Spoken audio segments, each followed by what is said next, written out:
Allez, cette question à présent sur Boursorama. Pourquoi est-ce que les marchés passent si souvent par des phases comme ça, d'euphorie, de déprime? Est-ce qu'ils ne sont pas un petit peu, depuis 2 ans, trop cyclotimiques, les investisseurs? On voit ça avec Pierre Sabatier. Bonjour Pierre. Bonjour David. Président du cabinet PrimeView, c'est vrai que le moral des investisseurs est quand même assez évolutif depuis 2017. On a eu cette phase de hausse en 2017, qui est très claire là pour le coup, phase haussière. Et puis il y a la correction après au premier trimestre 2018, le rebond du deuxième trimestre 2018, la recorrection du troisième et quatrième trimestre qu'on a largement chroniqué et commenté ici. Et puis de nouveau le rebond là sur ce début d'année.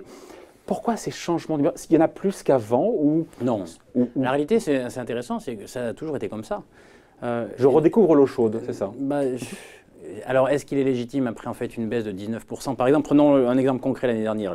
L'indice européen, entre le mois de mai, je crois, et fin décembre, a fait moins 19%. Ouais, quasiment bear market partout. 20%, voilà, donc 20% de baisse. Après, est-ce qu'il est anormal de vivre un rebond d'une dizaine ou d'une douzaine de pourcents? La réponse est non, pour 2 raisons.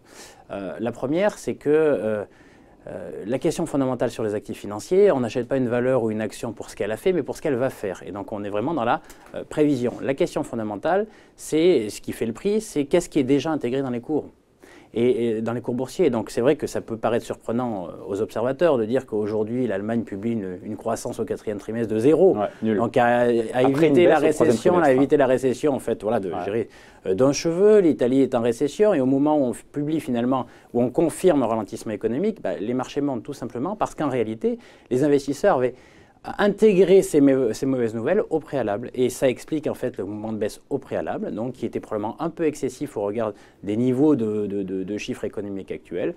Et de cette même manière, les marchés intégraient déjà beaucoup de mauvaises nouvelles. Et ce qui fait que on achète la rumeur, on vend la nouvelle. C'est exactement ce qui se passe puisque les gens ont plutôt tendance à revenir sur les marchés. Donc le rebond actuel, c'est normal. C'est dans un monde dans lequel globalement on a beaucoup corrigé au préalable. Il y a un énorme effet de base qui le justifie. Ouais. Après, la question fondamentale, c'est pour aller jusqu'où?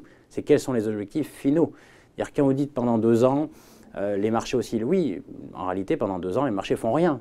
C'est ça la question, c'est qu'ils oscillent un coup plus 10, un coup moins 10, un coup plus 10, un coup moins 10. Et ça, c'est les fondamentaux qui le légitiment. Mais c'est ça, c'est-à-dire qu'en fait, c'est pas je suis de bonne humeur ce matin, je suis de mauvaise humeur. C'est que c'est pas simple. On a eu, encore une fois, il y a beaucoup d'incertitudes sur les perspectives de croissance, sur les taux d'intérêt. Regardez comment, sur les taux, sur ce que va faire la Fed, on a vachement bougé en 1 an.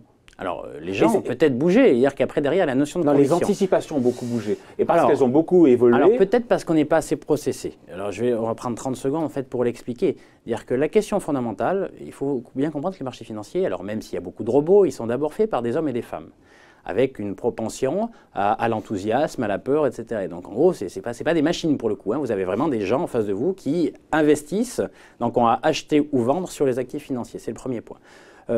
En termes de process, la question fondamentale, c'est dans notre tête, en tant qu'investisseur, est-ce qu'on est persuadé que ça va monter? En gros, est-ce que les forces positives actuelles, on sait qu'elles vont nous porter et qu'elles nous emmèneront plus haut? Est-ce que, c'est la première question, si c'est le cas, on est dans du directionnel haussier. Et donc, ma propension, moi, en tant qu'investisseur, à tenir mon pari, à acheter le marché et à le tenir pendant longtemps, elle sera élevée. C'est pour ça qu'en fait, les mouvements sont jamais en ligne droite, mais dans un marché directionnel haussier, quand tout le monde est sûr que ça va monter, historiquement, on constate que les marchés montent de 20%, puis baissent de 7%, puis remontent de 20%, puis baissent de 7%, tout simplement parce que même dans un marché haussier, l'investisseur qui fait son métier se dit que même si je sais que ça va aller plus haut, 20% de hausse, c'est bien, mon client sera très content, et du coup, je vais chercher un prétexte pour prendre mes bénéfices. Ça ne veut pas dire que je deviens noir sur le marché, ça veut dire simplement que je suis un humain, au regard en fait, de mes objectifs que ma société m'a donnés. 20% de hausse, j'en ai capté un gros morceau, je peux prendre mes bénéfices et je reviendrai derrière. Donc la question fondamentale est bien celle-ci. Dans quel environnement de marché les investisseurs ont l'impression de se trouver? Et c'est ça le changement fondamental en 2018. Avant, les investisseurs pensaient qu'on était en 2018, on pensait avant, début 2018, qu'on était sur du directionnel haussier. Je rappelle, les taux de croissance mondiaux sont extraordinaires, la macro, la micro, tout. Les banques centrales, tout était orienté pour nous amener plus haut, ce qui fait qu'on avait des mouvements de hausse qui étaient très puissants, puis des mouvements de consolidation, puis des mouvements de hausse très puissants. Le changement fondamental, et ça c'est une question de fondamentaux, c'est que les nouvelles ont changé. c'est que les taux de croissance mondiaux ne sont plus projetés de la même manière. Ouais. Les résultats d'entreprise, alors certes, on a ce matin par exemple, et mon prédécesseur le démontrait, c'est-à-dire qu'il y a des bons chiffres parfois, donc qui font que ça pousse un peu les marchés vers le haut, mais les perspectives bénéficiaires en termes de croissance sont bien moins fortes pour les années à venir que ce qu'elles étaient anticipées au préalable. Le meilleur est derrière nous en termes de croissance donc, bénéficiaire. Tout ça fait qu'aujourd'hui, l'investisseur se dit, bon, fondamentaux, macro, micro, politique monétaire, est-ce que tout ça fait que je suis absolument certain que ça va aller plus haut? La réponse est non. Et donc, qu'est-ce qui se passe quand la réponse est non? Ben, tout simplement, ma propension à tenir mon pari n'est plus la même. C'est-à-dire qu'avant, je savais, j'allais chercher un prétexte pour prendre mes bénéfices au bout de 20% de hausse, au bout de 3 mois de hausse. Aujourd'hui, quand je ne suis pas sûr en fait, que ça va aller plus haut, et ben, quand j'ai fait un rebond de 10% et que moi je suis un investisseur et je l'ai capté, ben, quelle est ma tentation? Ben, 10%, dans cet environnement incertain, c'est suffisant. Et donc, je cherche le prétexte, parce qu'attention, là aussi, il faut bien comprendre, la nouvelle au quotidien, celle qu'on commande quotidiennement, n'est jamais le moteur, elle est toujours un prétexte à transformer une envie en acte par rapport à l'investisseur. Et la question fondamentale, donc là la question d'aujourd'hui, c'est aujourd'hui les investisseurs sont-ils maintenant convaincus que les fondamentaux tous réalignent et qu'on est sur du directionnel aussi, on est sûr d'aller plus haut. Dans ces cas-là, ce n'est pas parce qu'on a fait 10% qu'on ne va pas refaire 10%.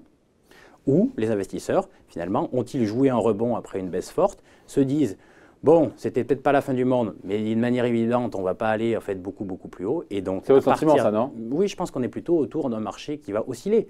Parce que, libre à chacun, mais c'est paraît presque évident. Quand on regarde l'ensemble des chiffres, on se dit, bon, c'est pas la fin du monde, mais c'est pas non plus l'Eldorado. Et donc, quand on n'est ni certain que ça va aller beaucoup plus haut, ni certain que ça va aller beaucoup plus bas, et bien tout simplement, les êtres humains que nous sommes se disent que lorsque j'ai réussi à capter une dizaine de pourcents sur une année difficile, je sais que mon client, à la fin du compte, sera très content. Et donc, je cherche un prétexte. Et inversement, par contre, si on est sûr que ce n'est pas la fin du monde non plus, quand ça aura rebaissé de 10%, on se dira, bon, là, je vais chercher un prétexte pour rentrer. Vous voyez, donc la notion, le conditionnement du timing de marché, de la manière y être ou n'y pas y être, doit être d'abord conditionné par un environnement de marché. La question que les gens doivent se poser, c'est qu'est-ce que les investisseurs ont dans la tête? Sont-ils convaincus qu'on va plus haut, qu'en gros les forces positives dépassent les forces négatives? Mais ça dépend aussi, inversement, ou en gros, s'ils n'en savent rien. Du brouillard qu'on peut avoir sur des fondamentaux type croissance, type taux d'intérêt. Et là, ça dépend aussi de ce que nous dit la Fed, qui pour le coup peut changer en un mois de discours. Ça dépend aussi de... Pardon, mais les États-Unis, croissance ininterrompue depuis maintenant plus de 10 ans. En général, ça se finit en récession. C'est pour ça que tout le monde en a peur, parce qu'en général, ça finit en récession, cette histoire. Et tout le monde l'attend, enfin la craint. Donc, si votre question est stop ou encore, je crois que c'était le titre d'une rubrique au préalable, j'aurais tendance à dire qu'après 10% ou 12%, au regard des éléments que vous évoquez, il me semble raisonnable d'anticiper que les investisseurs, pour ceux qui ont su saisir ce rebond, formidable quand même, 10% en un mois. 10% en un mois, rendez-vous compte. C'est colossal, c'est quasiment historique. Si vous étiez dedans, on double.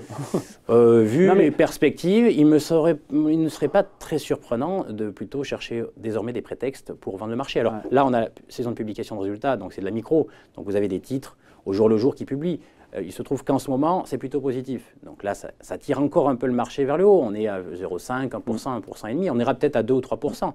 Mais dans ces zones-là, une fois que la saison de publication de résultats est passée, sauf à voir, là pour le coup, les fondamentaux qui changent, c'est-à-dire des perspectives, la Fed redevient extrêmement en soutien en fait, des marchés, Trump et Xi Jinping se mettent d'accord sur il n'y a plus de problème, etc., etc. Le Brexit, c'est plus le Brexit. Enfin, si vous avez tous ces éléments-là, là, il est évident que les gens se diront, bon, c'est sûr, on va plus haut. Et là, on ira plus loin. Mais concrètement, ça paraît déraisonnable, en tout cas, de se projeter à court terme dans cet environnement-là. On finit là-dessus, il n'y a pas donc d'excès encore une fois, il n'y a rien d'anormal dans cette cyclothymie, le fait d'avoir un ou deux trimestres des rebonds, un trimestre de correction, il n'y a pas d'excès, encore une fois, c'est pas anormal. C'est parce que derrière, en fait... Parce qu'il y a du brouillard aussi. Derrière un investisseur, voilà... il y a la psychologie du brouillard, c'est ça en fait? Il y a aujourd'hui de l'incertitude qui crée le brouillard, et derrière, il y a du comportement, de la finance comportementale, mais ce n'est pas la peine de théoriser. Le concret, c'est... Moi, investisseur, j'ai bénéficié d'un mouvement suffisant pour, dans cet environnement-là, être content de moi et surtout que mon client soit content de moi. Voilà. Merci pour ce point de vue donc. Signé Pierre Sabatier, le président du cabinet Premium. Merci beaucoup. Merci David. Bye.